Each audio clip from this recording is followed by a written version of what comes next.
Welcome back. Earlier this summer, the California Reparations Task Force completed 2 years of work studying and developing reparations proposals for Black Californians with lineage to Black people enslaved in the U.S. That final report was sweeping, more than 1,000 pages, but the report merely contained recommendations. It still takes an act of the legislature to make any of what's in that document a reality. Well, today, Senator Steven Bradford of Southern California took the next step to making reparations happen here in California.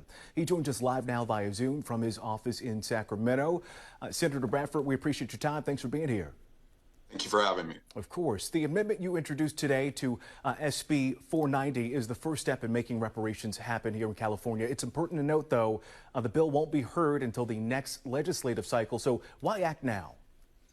I think we need to send an early indication of what reparations needs to be, but more importantly, set up the infrastructure regardless of what we decide that final program or payment might look like. You need infrastructure to implement the programs, and this is what this bill does. It gives the foundation, it gives this structure, and it was one of the #1 recommendations of creating a Freedmen Affairs agency to implement those programs. So this is what it does. It pretty much is the framework to move forward. Yeah, certainly getting the ball rolling there with proposing the creation of the Freedmen Affairs Agency. What do you hope that agency will accomplish? You mentioned creating the framework to making reparations happen.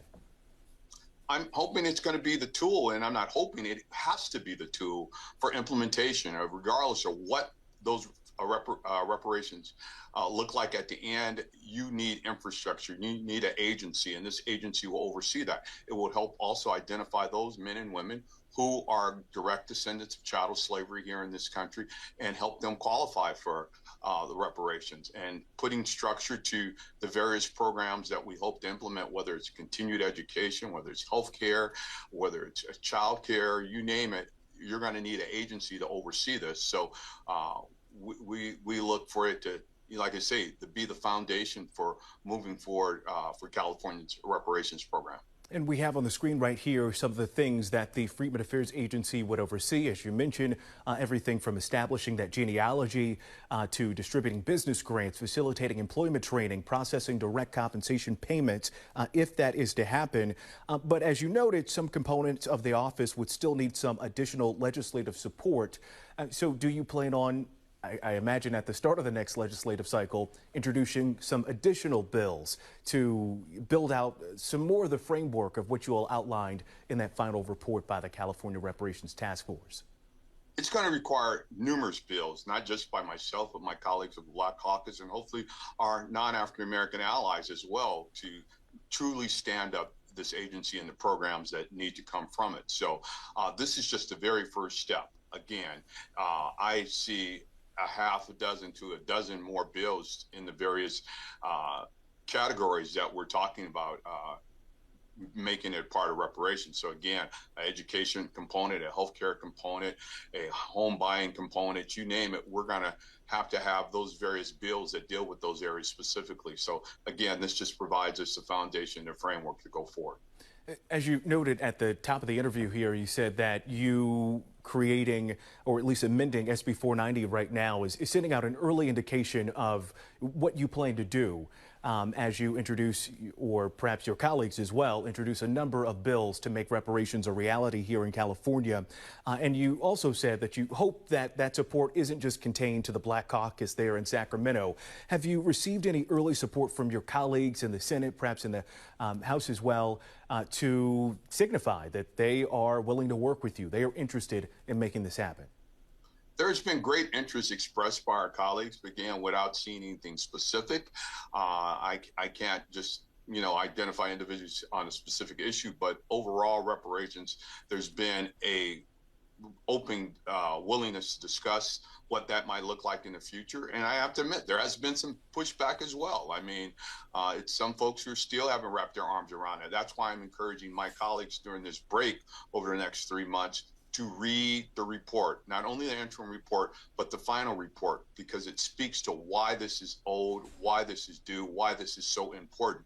And I think it helps give folks a little bit more comfort if you know the true story of American history as well as California's history as it relates to slavery here in this country. Yeah, you're certainly giving folks some food for thought as you all head into the legislative break soon. In that statement, though, earlier that you released today announcing the legislation, I want to read you a quote here that you gave in that statement. It says, "Over our history, this land and nation have benefited from 250 years of wage theft through slavery. Just as my colleagues support those bills relating to wage theft, they should also support reparations-related legislation. Reparations are not a gift. They're not a handout or charity, but they are what was promised, owed, and overdue." What more needs to be done to make the case to your legislative colleagues who you're saying that you're getting pushback from, and also the average Californian who perhaps might not buy into California should be behind reparations? Read the story, know the history. Again, I say if you can inherit generational wealth, you can inherit generational debt. This is a debt that is owed by descendants of chattel slavery, not only in California, but across this nation. And it's important to know the story. And what we have done for so long in America is whitewashed our story.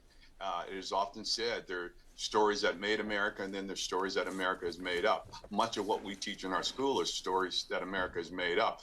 This Reparations Task Force report, the interim and the final report, tells the true story of all the challenges that African Americans went through in this country to build it to the great nation that it is today. So I'm encouraging my colleagues to know that story, because many of us don't know, or many of them don't know, and even people that look like me don't know the complete story of slavery in this country. All right.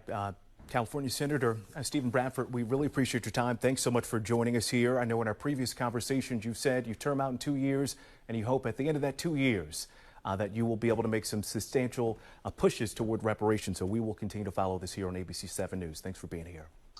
Thank you for the coverage.